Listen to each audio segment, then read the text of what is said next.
Buenos días, damos inicio al segundo seminario de la defensa de tesis titulada Análisis de espectro dinámico mediante filtrado por segmentación, a cargo de la bachiller María Luis Patiño, bajo la tutoría de Carlos Leal. Aquí tenemos presente al profesor Carlos Pineda como parte del jurado y procedemos al inicio del segundo seminario. Adelante. Para iniciar vamos a recordar de qué se basó el primer seminario. En el primer seminario lo que se hizo fue sentar las bases teóricas del fenómeno que aquí se estudia, que es el espectro dinámico. También los clasificamos, que se clasificaban por espectro objetivo y subjetivo. Y en él vimos las aplicaciones, la amplia variedad de aplicaciones que tiene este fenómeno, así como también la importancia de seguir desarrollando métodos para su estudio.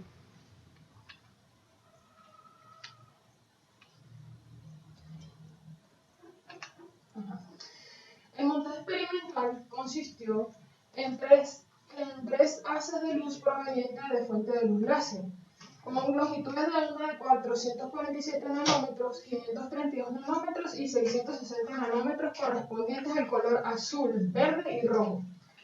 Se utilizaron dos beam split de tal manera de que los haces llegaran colineales a la entrada de fuente de luz de un microscopio. Cuando entra el microscopio, el gas se expande al atravesar un difusor, creando así un primer patrón de interferencia. Estos haces se desvían una trayectoria de 90 grados haciendo uso de un espejo para que atraviesen así todo el sistema óptico, entre esos la muestra. El objetivo utilizado fue un objetivo de 10, con un ocular de 10 para hacer un total aumento de 10x de aumento. Los cambios en el patrón de interferencia fueron grabados mediante una cámara CCD ubicada en el ocular del microscopio a una distancia de 16,5 centímetros de la muestra, para su posterior almacenamiento y procesado en la computadora. La muestra se colocó en una placa de Petri ubicada en la platina del microscopio. ¿Okay? En las figuras número 2 y 3 podemos ver en qué se basaba el montaje experimental. El montaje estaba encerrado dentro de una jaula que hacía de función de jaula de Faraday. A su vez, esta estaba recubierta por dentro con un material que impedía evitar las perturbaciones sonoras. A su vez, la caja anecoica estaba encima de una mesa óptica, impidiendo así también las perturbaciones mecánicas que pueden pasar por que camine alguna persona en un lado.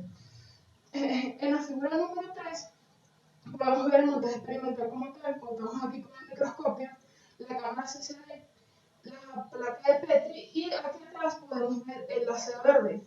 El láser verde fue el que se terminó utilizando en el experimento. Más adelante vamos a argumentar el porqué. Los equipos utilizados entonces fueron: para la creación de los patrones de Speckle, la fuente de luz coherente fue el láser. Se utilizó una mesa óptica Nexus de los laboratorios Torlabs. Se utilizaron dos beam split, un espejo, el microscopio Nico, la cámara CCD también Torlabs y un computador con características de poseer Windows 7 de 64 bits, un procesador de 3.50 GHz y una memoria RAM de 8 GB. Okay. Para la muestra de la creación de los patrones de Speckle por transmisión, se utilizaron variaciones de concentraciones volumen de granos de kéfir en agua destilada. Los granos de kéfir son una masa microbiota con diferentes tamaños y formas. Está formada por microbios, lípidos, levaduras y bacterias, las cuales podemos observar en la figura número 4. En la figura número 5 podemos observar los tres tipos de organismos en los que más están formados estos tipos de granos bajo el microscopio, donde podemos notar sus diferentes formas y tamaños. También una de las ventajas del grano de kéfir es que puede ser disuelto en concentraciones cada vez más pequeñas, que es justamente uno de nuestros objetivos. En la tabla número 1 podemos encontrar las concentraciones y tamaños medios de bacterias y levaduras, bueno, de una parte de lo que forman los granos de kéfir. Podemos notar que el tamaño medio varía en micrómetros.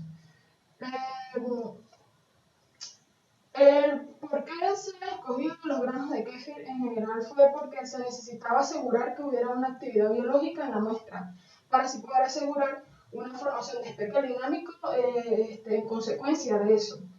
Y también porque el laboratorio necesitábamos una muestra que no fuera de ningún peligro biológico. Ok, en el software utilizado para cuando se van a tanto adquirir como procesar los datos se utilizaron dos. El primero fue el TORCAM, que es justo también de los laboratorios Torlabs, la marca de la cámara CCD, y este software se utilizó para la adquisición de las imágenes. Este software permite, a través de una conexión USB de la cámara, permite el control del sistema, una adquisición de imágenes y la revisión de las mismas, ya que este tiene una interfaz en donde nos permite a nosotros como usuarios poder variar ciertos parámetros para la adquisición de los datos. Permite también guardar imágenes en diferentes tipos de archivos y ver a tiempo real lo que la cámara esté grabando. Para el procesamiento digital de las imágenes, el software que se utilizó fue el MATLAB. MATLAB es un lenguaje de programación de alto nivel basado en matrices. Es un lenguaje de programación matemático utilizado para cálculos científicos. Dentro de las facilidades que podemos utilizar con el MATLAB son cálculos aritméticos, simbólicos exactos. También podemos utilizar funciones, representar datos, gráficos 2D, 3D, entre otros. También permite a los usuarios crear interfaces para una mejor entrada de parámetros con la finalidad del algoritmo que éste realice. El MATLAB posee una ventaja, y es que él en su interfaz contiene ya precargados los llamados cajas de herramientas o toolboxes, que son un conjunto de funciones que te dan algoritmos que te facilitan el procesado digital. El que nosotros usamos fue el toolbox de procesamiento de imágenes. En él tenemos la ventaja de que podemos ya mejorar y filtrar imágenes, así como también enfocar imágenes borrosas. Podemos hacer análisis de imagen a través de la segmentación, de su morfología, o extrayendo funciones y mediciones del objeto en ellas. También podemos hacer transformaciones geométricas y variar métodos de registro de las imágenes basados en la intensidad. También posee herramientas interactivas que permiten al usuario escoger regiones de ciertas imágenes y a él aplicarle para sacarles el histograma y mediciones a distancia. Ahora bien, esto es un experimento que no es estandarizado, por tanto tuvo que pasar por un proceso de validación, con la finalidad de poder seleccionar los parámetros más óptimos para la adquisición de datos en función de la respuesta de la cámara. Es que se hizo esta validación. La muestra utilizada para esta primera parte de caracterización de la cámara fue de 15 mililitros de agua destilada, con el montaje experimental que ya expliqué anteriormente. Y los parámetros que fueron de importancia a definir fueron los fotogramas por segundo, el tiempo de exposición, la sensibilidad y la calidad del archivo. Los fotogramas por segundo. Esta es una medida que nos indica la capacidad que tiene la cámara CCD de mostrar los cuadros que va capturando en el monitor. Este parámetro depende de muchas variables, tanto del sensor como del computador, pero de las dos, de la variable que más depende es del pixel clock, o el tiempo de lectura que tiene el sensor con cada fotograma. Utilizando el software de TORCAM, nos permite una interfaz en el cual podemos variar esos parámetros, porque entonces al fin y al cabo van a ser esos parámetros lo que debemos variar para encontrar los más óptimos. Para poder encontrar la cantidad de fotogramas, bueno, para poder ver la importancia de por qué encontrar el fotograma por segundo, debemos tener en cuenta que cuando se inicia la adquisición de las imágenes, la cámara toma un tiempo en el que toma la señal de analógica a digital y la pasa a la computadora. Justamente en ese momento en el que está en ocupación, ella no toma registro de ningún dato. En este caso, entonces, se pueden perder algunas variaciones del patrón de Speckle. Entonces, por eso que necesitamos definir una cantidad de fotogramas por segundo tal que el desfase del video al final no sea tanto o sea nulo. Ok, para esto se colocó la muestra de agua en la placa de Petri y se empezó la captura de video. Primero se colocó el deslizante del pixel clock en el mínimo, para tener un total, él también nos permite ver aquí el porcentaje de cuadros que él va descargando durante la grabación. Y colocamos el fotograma por segundo que fuera el máximo. Entonces fuimos variando, subiendo poco a poco el pixel crop hasta llegar a un punto en donde esta cantidad de fotogramas descartados fuera distinta al cero. Entonces la fijamos a un rango mucho menor, obteniendo entonces así una velocidad de lectura en donde no se pierda ningún fotograma y en donde la cantidad de fotogramas por segundo fuera el máximo. Se encontró entonces que esta cantidad en donde al final de la adquisición del video no se pierde ninguna información y no hay ningún desfase fue de 5 fotogramas por segundo. Adicional también, en la configuración de la cámara mediante el TorCam nos permite definir el tiempo de exposición. Estos tres parámetros son interdependientes cada una. Como se variaron estos, la interfaz nos va a dar un rango, un valor para el tiempo de exposición. Con ese valor es el que vamos a trabajar y vamos a definir este tiempo de exposición en dependencia a la intensidad, como lo veremos más adelante. También en la interfaz podemos ver que nos permite grabar ya sea en color o de manera monocromática. Para el tiempo de exposición, ya una vez obtenido lo que se va a hacer 5 fotogramas por segundo y un tiempo de exposición de 120 milisegundos, se tomaron un video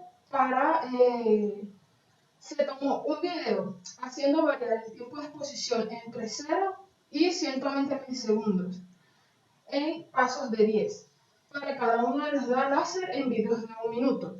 Para luego, aplicando el método de las diferencias temporales, el cual ya se explicó en el seminario anterior y el cual recordaremos un poquito más adelante en se tomó el promedio de la intensidad y se graficó entonces la intensidad en función del tiempo de exposición.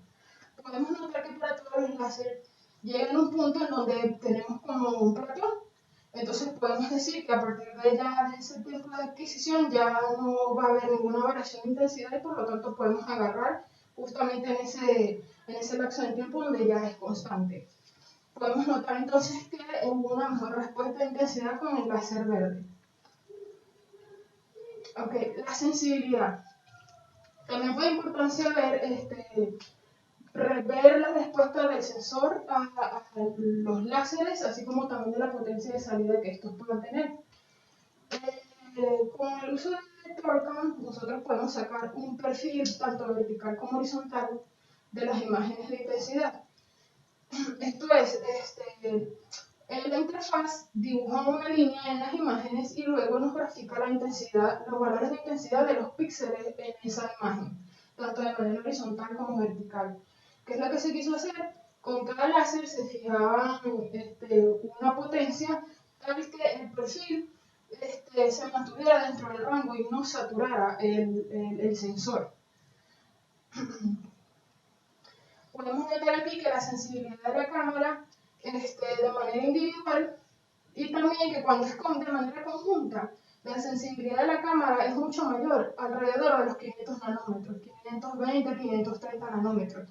Esta es la gráfica teórica de la sensibilidad de la cámara y estos resultados concuerdan tanto con ya la sensibilidad anterior que encontramos, así como también de cuando le hacemos las diferencias temporales a cada láser en los videos de escalas de grises. Podemos notar que es el color verde quien tiene mayor sensibilidad ante la respuesta de la cámara. Es por eso que entonces ya en esta parte de la caracterización se decidió de que para primero ahorrar tiempo en el procesamiento y segundo por el almacenamiento del computador nada más vamos a utilizar el láser verde porque vemos que es el que tiene mejor respuesta del sensor. Para la calidad del video a través de TorCam, él también nos permite limitar el tamaño del archivo, el tamaño de cada video. Realizando un gráfico de la calidad, del tamaño con función a la calidad, podemos notar que cuando ya repasan el 50%, 60% de la calidad, el tamaño del archivo crece muy significativamente. Y esto nos puede ocasionar problemas a la hora de cuando tomamos en cuenta la capacidad de almacenamiento del computador. Es por eso de que se trató de trabajar en un rango mucho menor y nos quedamos nada más con el 40% de la calidad de la imagen. Ahora bien, una vez que caracterizamos, procedimos a realizar el experimento y la muestra que se utilizó, como ya nombré anteriormente, fueron variaciones de volumen de granos de kéfir en agua destilada. Inicialmente, entonces, la muestra inicial se preparó fue 15 gramos de granos de kéfir en agua destilada, haciendo un total de una muestra de 198 mililitros. Los parámetros entonces para la adquisición de datos óptimos son los que se obtuvieron en las pruebas anteriores. Nos quedamos con 5 fotogramas por segundo, un tiempo de exposición de 120 milisegundos, una calidad del 40%, un tiempo de adquisición de 40 segundos, que este es el que nos da justamente la calidad de la imagen, y en un número de fotogramas de 200 fotogramas por segundo. Para la adquisición de los datos, entonces, esta vez en el montaje experimental se utilizó una placa de Petri en donde se colocó la muestra de granos de kéfir en agua destilada. Las muestras de granos de kéfir se fueron variando en porcentaje en volumen desde un 100% hasta un 30% en pasos de 5% y con una muestra control del 0%. Se tomaron 3 videos para cada una de las muestras porque el interés es siempre promediar al final. Obteniendo así un total de 48 videos para todas las muestras. Una vez adquiridos los datos, se pasó a un procesador digital. El primer procesador y el que es de enfoque y de interés en este estudio es la segmentación. ¿La segmentación en qué consiste? La segmentación es una técnica de procesado de imagen digital, en la que nos permite distinguir regiones u objetos de una imagen. Dentro de esas técnicas de segmentación tenemos la umbralización, la cual permite llevar una imagen de 8 bits que consiste de 0 a 256 niveles de grises a solo 2, o sea, es decir, a blanco o negro, lo binarizamos. Entonces, ¿qué es lo que se hizo? Recordemos que tenemos 48 videos, se tomó cada uno de ellos y se hizo una lectura de fotograma a fotograma. Fotograma a fotograma se hizo una transformación a escala de grises de los mismos. Y luego se hizo una binarización de la imagen. Para esto se tiene que definir un umbral. Luego que se define el umbral, se pasa a la imagen binaria. En esta figura podemos ver más claramente lo que es el proceso de segmentación, donde tenemos en la parte A la imagen a color, en la parte B la imagen en escala de grises y por último la imagen segmentada. Okay. Uno de los métodos convencionales y por lo que siempre se trata de iniciar es el método de Otsu. El método de Otsu fue explicado ya en las estadísticas de segundo orden, cuando se explicó la autovariancia y la autocorrelación. Y en el método podemos ver que el método de Otsu en algunas regiones falla para la segmentación, pues podemos notar que hay algunas partes en donde toma un objeto como si fuera todo esto que vemos acá y podemos notar que no, que dentro de él hay muchas otras más regiones que no toman en cuenta. Entonces podemos notar que tiene problemas en aquellas partes, puede ser en donde la intensidad es muy pequeña. Entonces, por eso es que es la importancia desarrollar un método en el cual se pueda mejorar la segmentación de las imágenes. Es por eso que proponemos un método en el que se hace un ajuste grueso y un ajuste fino del umbral. Como ya vimos entonces, la selección del valor del umbral es el problema para poder tener una segmentación eficiente. En este método propuesto, vamos a definir el umbral primero a través de un ajuste grueso. En el ajuste grueso vamos a someter fotograma a fotograma a una variación de umbral. Vamos a variar ese umbral de entre 0.1 a 0.9 en pasos de 0.01 y los vamos a quedar con aquel valor del umbral en el que se detectaron mayor cantidad de regiones. Este umbral grueso, que lo definimos como umbral grueso, lo vamos a volver a someter a un ajuste fino esta vez. Y esta vez vamos a variar ese umbral fotograma a fotograma en un rango que va desde el 5% por debajo y un 5% por encima del valor del umbral grueso en pasos de 100.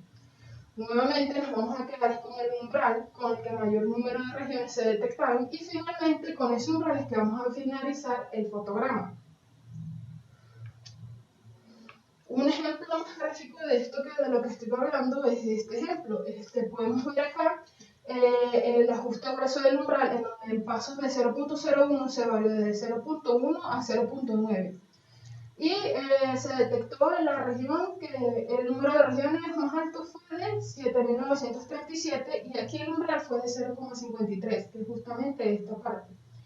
Entonces ahora este umbral grueso es el que vamos a someter a un ajuste fino, que es justamente esto lo que vemos aquí, que en 100 pasos del 5% por encima y por debajo, realizamos otra vez una detección de regiones y podemos notar que hay secciones en donde el número de regiones es constante, pero el valor del umbral varía. Para este método no vamos a tomar el valor promedio del umbral en donde la región sea constante, sino simplemente nos vamos a quedar con aquel valor umbral mayor a todos los demás. En este caso, ya hemos visto que el valor umbral grueso era 0,53 y cuando se hace un valor umbral fino, el ajuste fino, nos quedamos con 0,53,689, haciendo una detección total de 7.958 regiones o objetos en la imagen. Entonces, haciendo una comparación con este método convencional de Otsu y con el método propuesto, podemos ver que la eficiencia de la segmentación de la imagen es mucho mejor. Las estadísticas, por lo tanto, las estadísticas van a ser mucho mejor y se van a parecer mucho más a la realidad a como si tomáramos en cuenta el método de Otsu.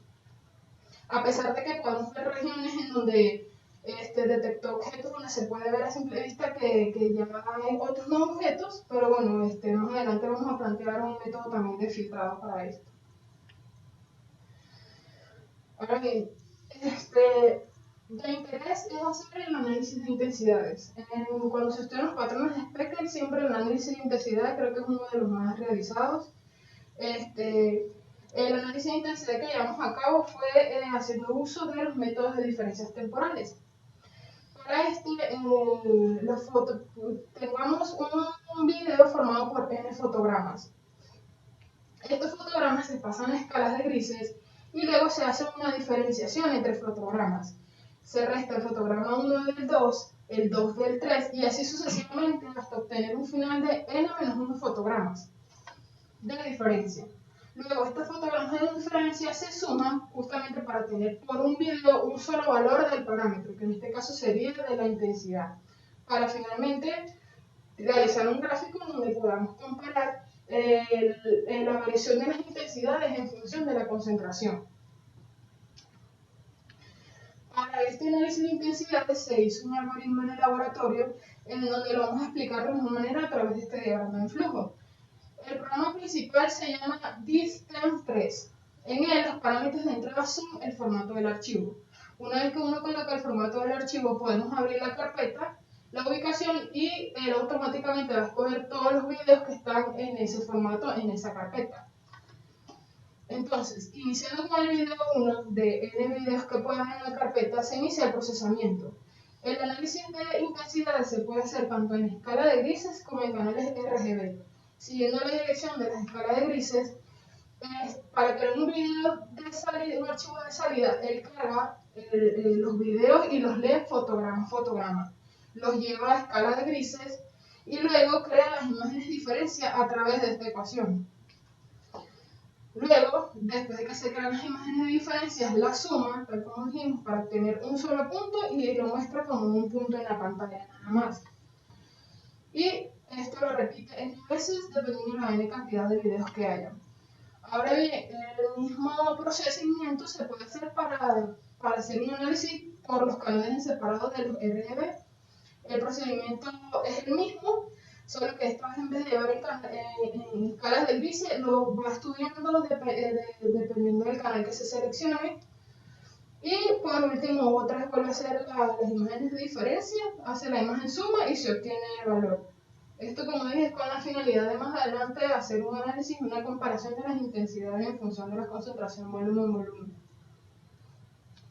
Ahora bien, cuando se va a aplicar el método de la segmentación fotograma a fotograma de los videos ya obtenidos, que fueron 3 por cada muestra, se van a crear 2 videos diferentes por cada uno de esos videos.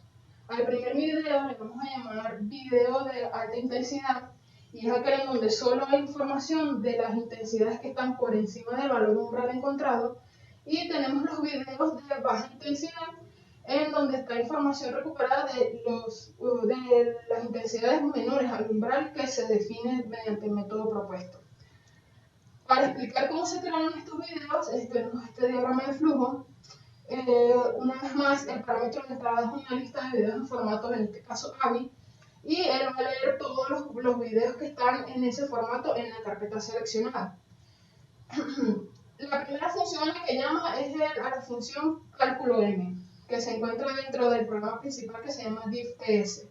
En la función cálculo M se leen los fotogramas a partir de la función videocarga. En esta función videocarga, cada fotograma se lleva a escala de grises. Y para la creación de un nuevo video, dentro de esa función, o llamamos a la función CreaV para crear los videos de alta intensidad, o a la función CreaV2 para crear los de baja intensidad. Siguiendo a los de alta intensidad, esta función a su vez vuelve a leer este fotograma y calcula el umbral. El umbral es el método que se propuso en este trabajo. En este cálculo del umbral llamamos primero a la función del umbral grueso. Y en esta función de umbral grueso, el algoritmo define cuál es el umbral del máximo de notas, tal cual como ya expliqué en el procedimiento que se plantea. Luego, escogiendo el valor de umbral grueso con el máximo de notas, pasa a un ajuste de umbral fino, y finalmente ese valor de umbral fino de mayor cantidad de notas, con ese valor de umbral es que se binariza toda la imagen. Una vez termina el fotograma binarizado, ese fotograma se multiplica por la imagen original.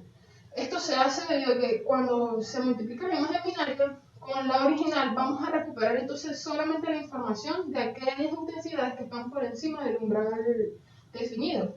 Y ahí creamos ese nuevo fotograma. Vamos haciendo esto cada fotograma por video y vamos creando ese nuevo video, el que definimos como video de alta intensidad. Para los videos de baja intensidad, el procedimiento es el mismo, solamente que para poder tener los de baja intensidad, antes de hacer la multiplicación, la imagen binaria se invierte, es decir, aquellos valores que tenían el valor de 0 le dimos 1 y los de 1, 0. Cuando se hace la multiplicación con la imagen original, entonces vamos a recuperar solamente aquellas intensidades que están por debajo del umbral. Se crea el nuevo fotograma y creamos así el nuevo video. Una vez hecho este procedimiento, menciono nuevamente, vamos a tener 2 videos por cada uno de los originales que se tuvieron anteriormente. Entonces, aquí está el proceso de separación fotograma-fotograma de alta y baja intensidad. Tenemos inicialmente en la escala de color, que en este caso se utilizó el láser verde, aquí está el movimiento. Aquí podemos ver un fotograma en escala de grises. Aquí podemos ver el video creado en altas intensidades. Y por este lado, no sé si el profe logra ver las pequeñas variaciones de las bajas intensidades. ¿Okay? Okay. Ya una vez hecho el análisis de intensidad y la segmentación, pasamos ahora al análisis granulométrico. El procesamiento de imágenes en el análisis granulométrico nos permite medir las propiedades físicas de las regiones dentro de las imágenes. Sobre todo en los patrones de Speckle se utiliza este método más que todo para caracterizar las imágenes en función de la textura. Este tipo de análisis se puede realizar a través de algunas funciones ofrecidas en el Toolbox del procesamiento de imágenes de MATLAB. La cantidad de funciones para poder hacer el análisis granulométrico en MATLAB son una lista larga. Aquí nada más utilizamos 2, las cuales voy a explicar a continuación. La función WLN conecta y etiqueta los objetos. Esta función analiza píxel por píxel y conecta a sus vecinos. Esta función puede ser con una conexión de 4 o de 8. En nuestro caso lo configuramos a que fuese de 8. Cuando un píxel tiene un valor de 1 y alguno de sus vecinos también tiene un valor de 1, ella los etiqueta como que pertenecen a un solo objeto. Como ya nombré anteriormente, MATLAB trabaja a través de matrices. Entonces, cuando tenemos valores de 1 cercanos, él los etiqueta como un solo objeto, tal como podemos ver en esta referencia. Aparte de que también los conecta, él los puede etiquetar la misma función. Es decir, cuando haya un primer objeto, les da un valor escalar de 1 a todos los que pertenecen a ese objeto. Entonces, el objeto es el objeto número 1. Cuando consigue el segundo, a todos les da un valor escalar de 2 para decir que es el objeto 2. Y así sucesivamente. Para ver de una manera más gráfica de esto de lo que hablo, aquí está un dibujo de los objetos encontrados en el etiquetado en la conexión anterior. Otra de las funciones del toolbox de procesamiento de imágenes tenemos el region props. Este nos permite medir propiedades de las regiones de la imagen. Una vez que las imágenes están binarizadas, podemos someter fotograma a fotograma a esta función. La cantidad de propiedades que pueden medir son entre 15 y 20 propiedades. Aquí nada más utilizamos las que están aquí señaladas en la tabla, que es el área, que nos va a dar como resultado el número real en píxeles de la región, el diámetro equivalente, que lo calcula como si fuera el diámetro de un círculo que tenga la misma área que la región que se detecta, el semieje mayor, el semieje menor, que lo podemos ver acá, la orientación que tenga el ángulo entre el eje X y el eje mayor de la elipse, y la excentricidad. Ahora bien, una vez que se explicaron las funciones que se utilizan en el algoritmo, vamos a proceder a explicarlo. ¿Cuál es el análisis granulométrico? Este análisis granulométrico se somete en todos los videos, tanto los captados originalmente como los segmentados, o sea, es decir, se someten los videos originales, los videos de alta intensidad y los de baja intensidad. Okay. La entrada, nuevamente son en el formato del video y de todos los videos que estén en ese formato en esa carpeta. Una vez que se selecciona la carpeta, se escoge el video N, en este caso iniciando con el 1. El programa principal llama a la función llamada diámetro 10. Y este diámetro 10 va a calcular un umbral medio al cual aplicarle a ese fotograma en ese momento. El umbral que se va a calcular va a ser siguiendo el método que aquí se plantea. Esta vez con la diferencia de que no se le va a hacer a todos los fotogramas, sino al fotograma que se ubica en el 25%, en el 75%, en el 50% y 75% de la duración del video.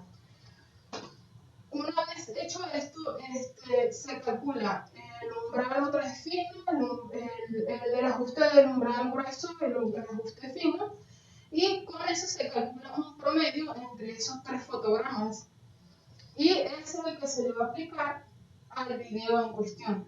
Una vez que se tiene ese umbral medio, se vuelve entonces a leer el fotograma y se le aplica ese umbral calculado promedio y se crea la imagen binaria. Con esta imagen binaria le vamos a aplicar la función label n, la que ya expliqué, la que crea las conectividades de las etiquetas. Luego se le aplica la función region props y los datos de salida van a tener un filtrado por área. Se hizo un filtrado entre los que nada más vamos a conservar los datos entre el percentil 20 y el 85. ¿Esto por qué? Porque tal como vimos en las imágenes segmentadas, vemos que hay objetos que son muy pequeños, por lo tanto no tienen significado físico y por eso el método de segmentación no los reconoce, así como también tampoco tiene significado físico agarrar un objeto demasiado grande en píxeles. Entonces nos quedamos con un rango de datos que se ajuste más a las estadísticas. Pero finalmente los datos de salida van a ser el área, el diámetro equivalente, el semieje menor, el mayor, el ángulo, la excentricidad. Y un dato nuevo que nos permite medir la intensidad media en esa región. Finalmente, los valores medidos por fotograma van a salir como un dato de salida por fotograma y estos luego se van a promediar por video. Para hacer una comparación de estos resultados, se utilizó la función de autocorrelación de ancho de mitad de campana. Este método se basa en estadísticas de segundo orden, donde ya expliqué que el tamaño promedio del grano se iguala al ancho de mitad de campana de la función de autocorrelación del patrón de Specker. Eso fue explicado en el seminario anterior. Entonces, una vez obteniendo esos resultados a estos mismos videos, se le hace una comparación entre el diámetro equivalente por este método ya comprobado al que nosotros estamos proponiendo, a ver qué relación tienen y para comprobar. Finalmente, para dejar bien claro los análisis y lo que aquí se propone, vamos a ver este diagrama en donde los procesamientos que se realizan entonces son tres.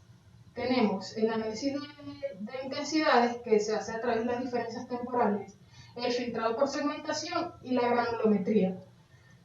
El central de todo esto es el filtro por segmentación, en donde se aplica ya el método aquí propuesto de segmentación, umbralización, y vamos a quedar con dos videos uno de alta intensidad y otro de baja intensidad.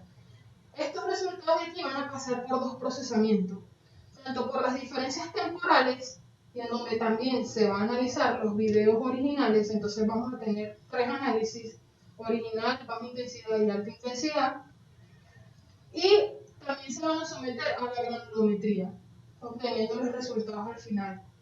Con las variables que se va a trabajar en este experimento son las siguientes: en la intensidad con las diferencias temporales. La única variable con la que se trabaja es la intensidad del píxel medio, por lo tanto arroja un solo dato por video. En la granulometría hacemos referencia a MATLAB a los datos que se obtienen siguiendo nuestro método planteado, que son todos estos: el umbral, área, diámetro, número de región seleccionada, semilla mayor, menor, el ángulo de inclinación de la elipse, la excentricidad y la intensidad media del píxel en el área seleccionada. Y con el método que se compara, tenemos el ancho mitad campana horizontal, vertical y el promedio.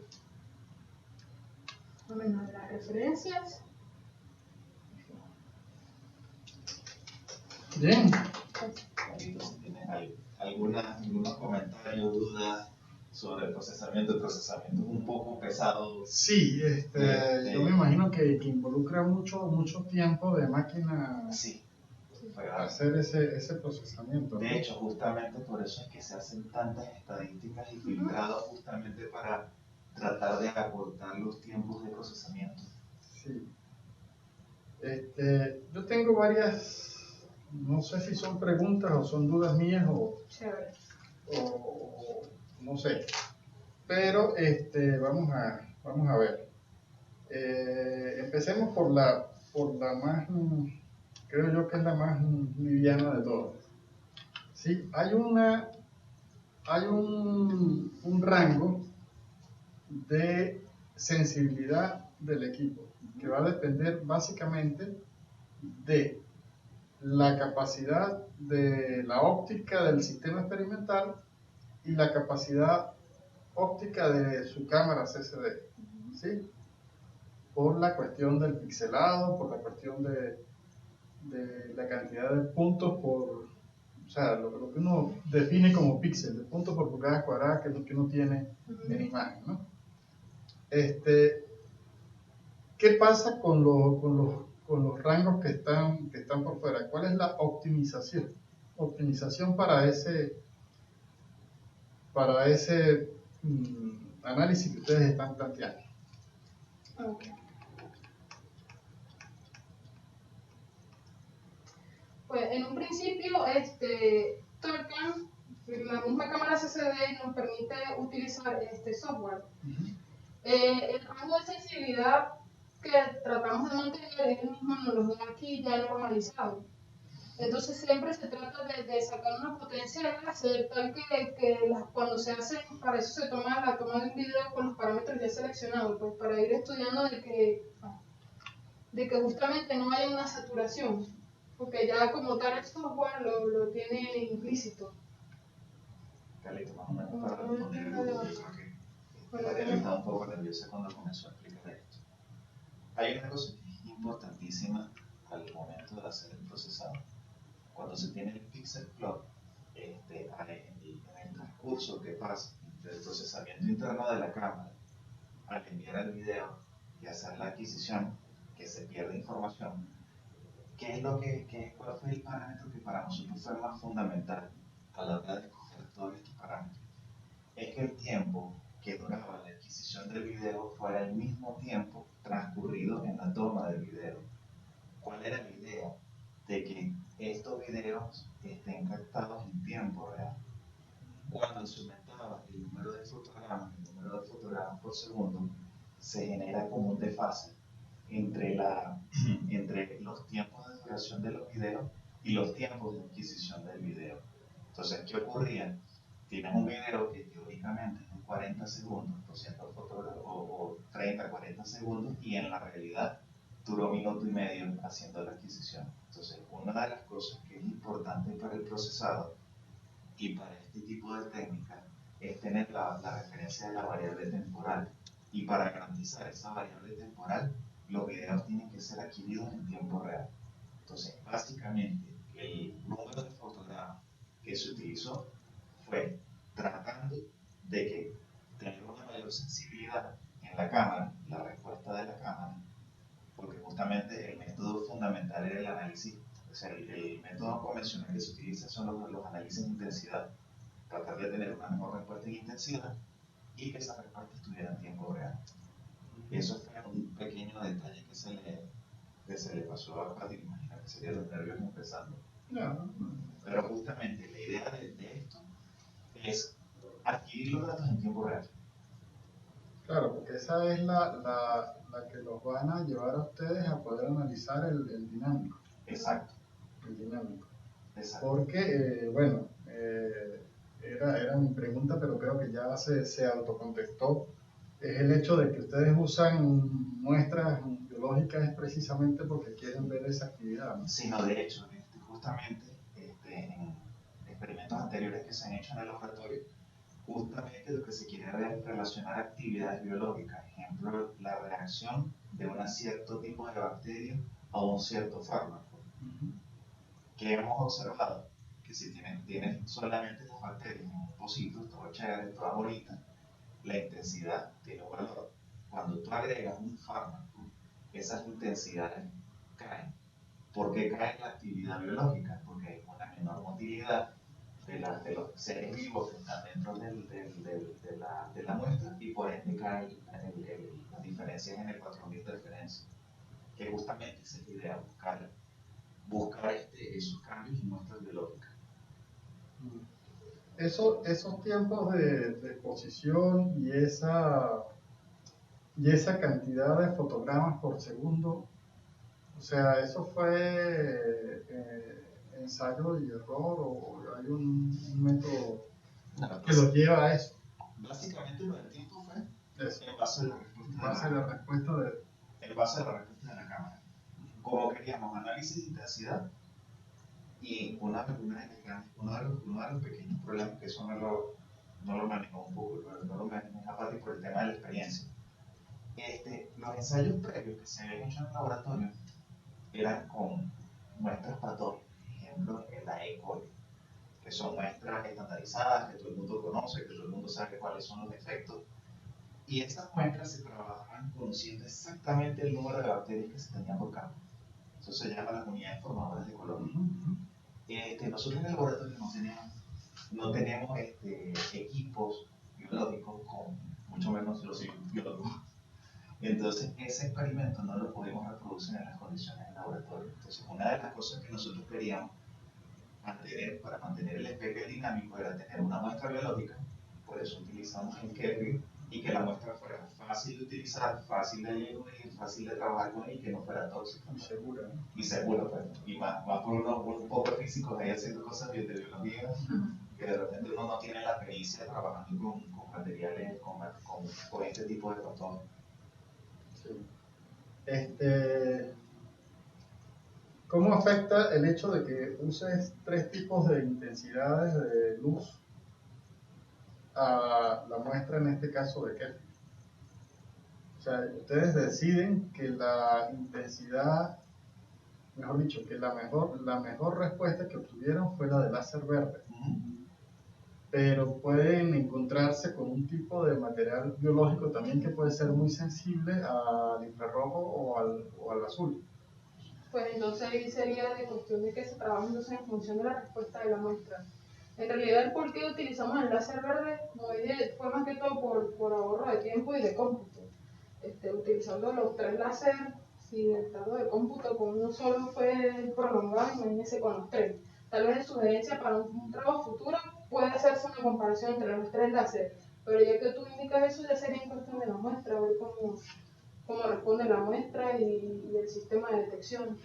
Esta pregunta no es malintencionada, sino es a favor mío, ¿no? A mí las muestras biológicas no me interesan de mucho, me interesan mis muestras. Eso es correcto. ¿Sí? Entonces, yo, por ejemplo, pensando en los materiales que nosotros hacemos en nuestro laboratorio de la facultad, me imaginaría que, por ejemplo, si yo agarro, ponte, ciertos grupos de semiconductores, esos van a ser muy sensibles a la luminiscencia de estos láseres. Entonces, va a influir bastante en esa medida que estoy tomando, ¿no? ¿Qué es lo que normalmente nosotros, lo que se hace cuando se trabaja con espectros calientes? Una de las cosas es tratar con potencias muy bajas. Eso de tal manera de tratar de evitar que el láser genere una interacción y un cambio en las muestras. Por lo general, todo este tipo de estudios se utiliza con bajas potencias, muy bajas potencias. Estamos hablando alrededor de, no sé, de los 20 milivatios. Y justamente para tratar de evitar que el láser no vaya a afectarme como tal la muestra. Y más que todo, bueno, por lo menos en el caso de nosotros, de muestras biológicas, que de repente tú vayas a ver que es el láser que está matando la bacteria y no es el fármaco. Y entonces la idea justamente es para tratar de evitar todos esos otros efectos producto de la interacción del láser con la muestra, se trabajan con bajas potencias.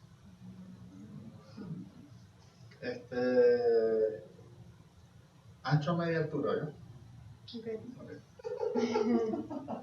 Sobre ancho a media campana, no sé, no. No me gusta. A mí no. Okay. Pensando en ese ancho a media altura, me imagino que la función está definida directamente por el MATLAB como una gaussiana totalmente simétrica. ¿O qué tipo de función está? Una gaussiana, un ajuste de una función gaussiana. De hecho, eso fue una cosita que sería bueno que en el próximo seminario coloques esa función, no para que la desarrolles ni nada de eso, sino que diga, mira, si usó o el programa usa esta función y el programa se encarga de hacer ese cálculo que debe ser horrible y ver entonces las simetricidades de la cuestión, porque yo creo que en las diapositivas anteriores donde hacen los perfiles de los láseres, ahí es donde es crucial ese y donde superponen los 3 láseres, que por eso me imagino que deciden usar el verde, porque la mayor cantidad de intensidades es conseguida alrededor de esa. Sí, no, de hecho, hay una cosa que no pudimos hacer por tiempo, que como los láseres están colineales, uno puede hacer combinaciones. Y así queríamos en algún momento, no nos dio chance de ahorita en la otra tesis, comparar la respuesta por cada una de las longitudes de onda y las posibles combinaciones entre estas longitudes de onda. Sí. No, pues eso era eso. ¿De qué tamaño son los granos acá? Lo veremos en la próxima, ¿no? Me imagino. Bueno, yo no sé si es que estás queriendo decir, en realidad cuando se hace lo de espectro dinámico no es que se mide como tal directamente el tamaño del grano en Kepler. O sea, cuando se hace la granulometría es que se hace la granulometría al patrón. Y ahí uno es que encuentra las relaciones entre el patrón a la muestra que se está pero lleva eso, lleva a decir lleva a decir tamaños. Sí, tamaños, pero de grano de espectro. Podría ser, pero de granos de espectro. Sí. O sea, no de granos de reales. material bueno. Para dar un adelanto. Cuando uno tiene, o sea, realmente nosotros lo que estamos viendo son los cambios que generan la muestra biológica, su actividad biológica al patrón de interferencia. En función de la concentración. A medida que yo tengo más bacterias, más cosas, debería tener la mayor probabilidad de que estoy cambiando y afectando la interacción con el patrón de interferencia. Cosa que a medida que tengo menor concentración debe disminuir. Pero nosotros conseguimos un parámetro, cuando nosotros medimos se hace la granulometría, nosotros conseguimos cuántas notas hay, cuántas áreas activas como tal hay en el patrón de interferencia. Y se nos ocurrió verificar el producto del área medio por el número de motas. Y una de las cosas que observamos es que ese valor es constante. Entonces, ese producto o esa área activa, yo intuyo que está relacionado con el tamaño de las partículas que tú tienes ahí, o el tamaño medio de la muestra biológica que tú tienes ahí. Lo que pasa es que, bueno, ahorita a nivel de este estudio todavía no podríamos comprobar eso. Sería interesante, Carlito, de repente con una muestra, con un semiconductor, que se conozca cuál es el tamaño, la estructura cristalina, ver si ese parámetro, ese producto estaría relacionado con los tamaños de las muestras que se tienen. Claro, porque eso, o sea, para allá iba mi siguiente pregunta, porque si eso es así, debería haber como un engranaje, como algo que correlacione ese resultado con otras técnicas de caracterización. Sí, con otras técnicas de análisis. Sí, porque ustedes están proponiendo un experimento que me parece novedoso y me parece de verdad bastante interesante, sobre todo en el ámbito económico,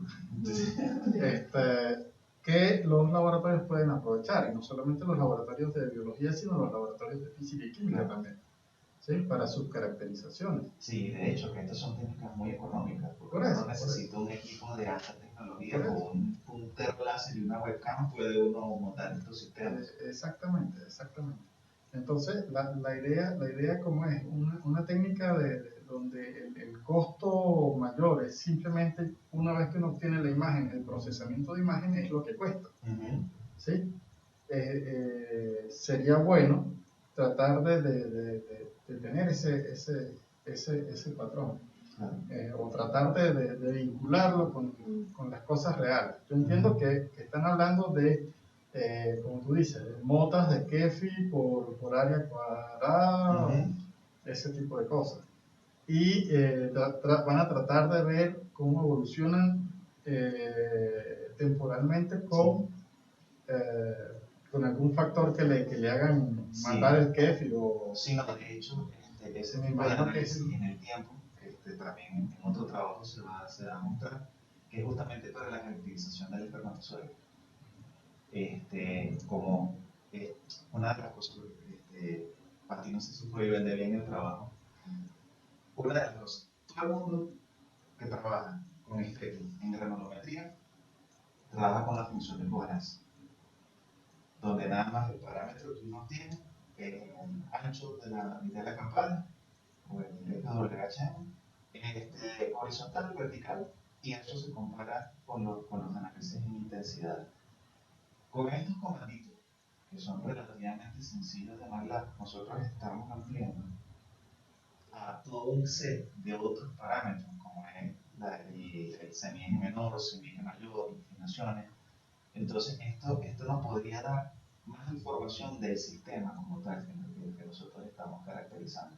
Por eso, la idea general del trabajo era más que todo validar el sistema de procesamiento y la técnica como tal, porque no es una técnica que sea una técnica que llamemos estandarizada, que sea una técnica desarrollada en el laboratorio, una técnica propia desarrollada en el laboratorio. Desarrollada y en desarrollo. Y en desarrollo todavía. Entonces, en parte de ese desarrollo, ¿verdad?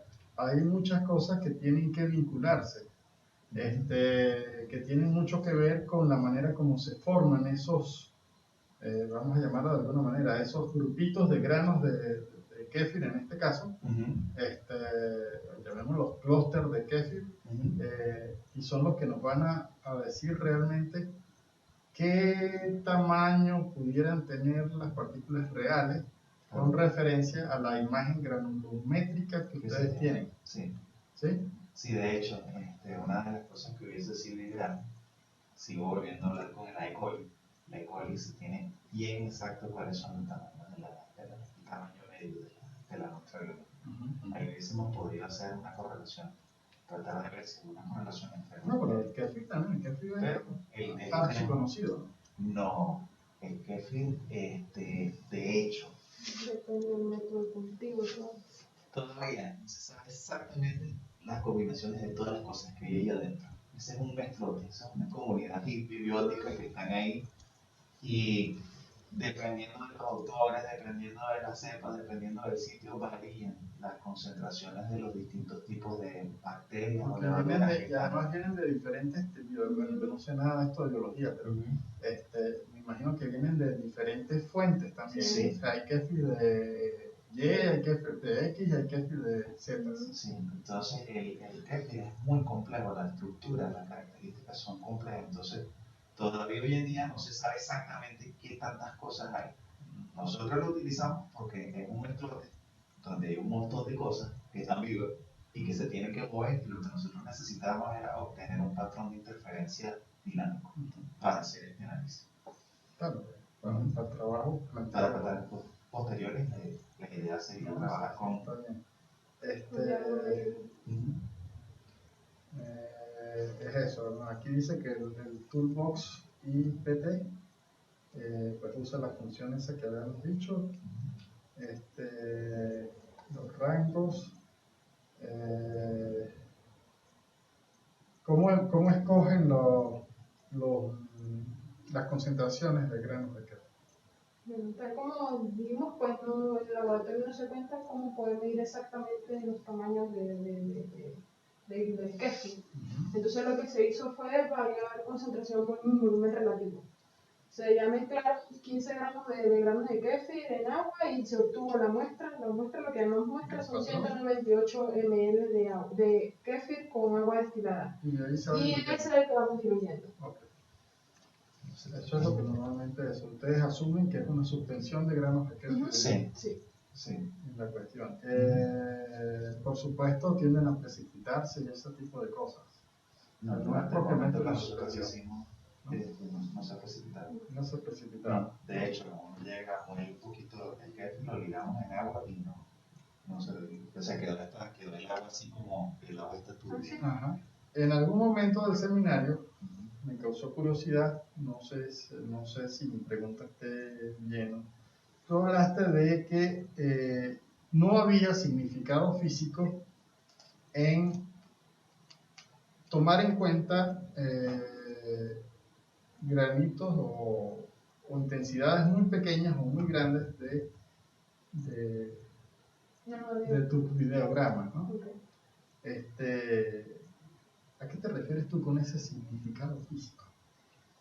Pues cuando se realiza la segmentación, podemos ver justamente gráficamente que hay tamaños diferentes de los granos, ¿verdad? De espeque. Entonces, cuando se saca la segmentación y se toman las medidas de área, de diámetro, van a haber dispersiones muy grandes en las estadísticas.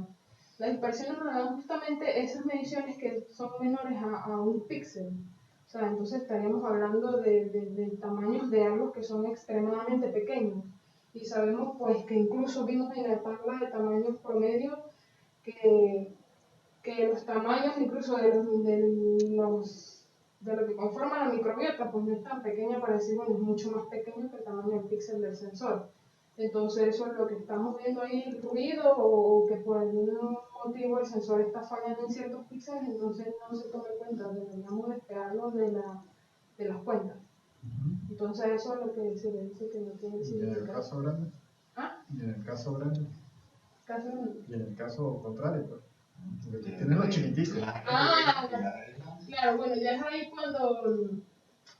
O sea, este es un método el que estamos proponiendo y vimos que en algunas áreas toma áreas demasiado grandes en donde se puede ver que adentro todavía hay más granos de espeque. Entonces, ¿qué es lo que se quiere hacer? Bueno, se le hace el filtrado para no tomar en cuenta esas áreas porque ya vemos que esa área toma en cuenta muchas otras que están allá adentro. Entonces mejor nos quedamos con la información que sí nos sirve y no utilizamos esa donde... Ustedes, bueno, vuelvo y repito, ustedes están viendo solamente los fotogramas, ¿verdad? Ujú. O sea, eso que tú acabas de decir no lo estás viendo de otra manera, sino solamente a través de los fotogramas. Sí. Y después de fotograma a fotograma se saca el promedio de un fotograma de las áreas. Del otro fotograma las áreas. Como son 200 fotogramas por día, tengo 200 promedios. Claro, Ese pero promedio, entonces, por ejemplo, en el caso de clústeres grandes, del material que tenemos allí, nosotros estamos viendo de que hay granitos más pequeños dentro de ellos. ¿Sí? La función debe estar promediando, y promediando así, o sea, muy por encima, la intensidad, por eso lo ve como un solo objeto grande. ¿Sí? Entonces, Sí, no, y de hecho, vale, recuerda que todo esto procesado es muy delicado la experiencia del umbral.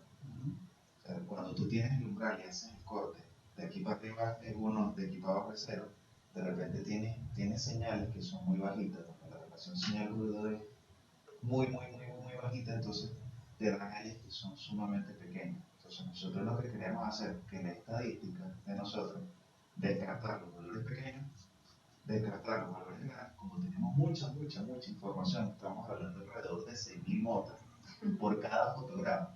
Entonces lo que hacemos es descartar unas cuantas, que no estamos descartando, cuando se hace ese filtrado es alrededor del 10% de los valores que se obtuvieron. De tal manera de tratar de homogenizar un poquito la estadística. ¿Por qué? Porque justamente la idea de este método, al igual que la matriz de covarianza, es que el tamaño medio del grano del patrón de interferencia del peque sea menor o igual al valor que nosotros estamos postulando. Por lo general va a estar por debajo del valor esperado que debería tener el sistema. O sea, esa condición también la cumple la matriz de covarianza. Entonces, ¿qué es lo que se quiere? Tener un promedio de tal manera de que ver si esa información de las concentraciones de los diámetros de repente puede ser más sensible que las variaciones que uno tenga en caso de las intensidades. O sea, de repente, cuando comenzó todo este trabajo, una de las ideas de hacer estos filtros por segmentado era tratar de aumentar la sensibilidad de los métodos de procesado, porque alrededor de 10 a la 4 unidades formadoras de colonias ya no tiene señal en los cambios de diferencias de intensidades en muestras biológicas. Una de las cosas que se quiere tanto con las herramientas granulométricas como este filtro de segmentación es ver si se pueden bajar esas intensidades. Cosa que a pesar de que nosotros tenemos una muestra donde realmente las variaciones de concentración son muy bajitas, estamos hablando de volumen. O sea, realmente teníamos 15 gramos diluidos en casi 400 mililitros, o sea, en general. Entonces, son concentraciones extremadamente bajas y todavía así obtuvimos respuestas en el sistema de medición. O sea, lo cual significa que el experimento fue un poquito, llamemos, poquito medio arcaico. Se tiene una muy buena sensibilidad por estos métodos, que es la idea, y eso se va a mostrar o sea, muchísimo mejor en el momento que se discutan todos los resultados en el próximo seminario. Bueno, listo. Entonces, nos vemos en el próximo seminario. Veremos también la respuesta de los profes Giovanni y Patiño, que me imagino que irán a hacer algún comentario. Sí. Y nada, nos vemos en la próxima entonces. Excelente.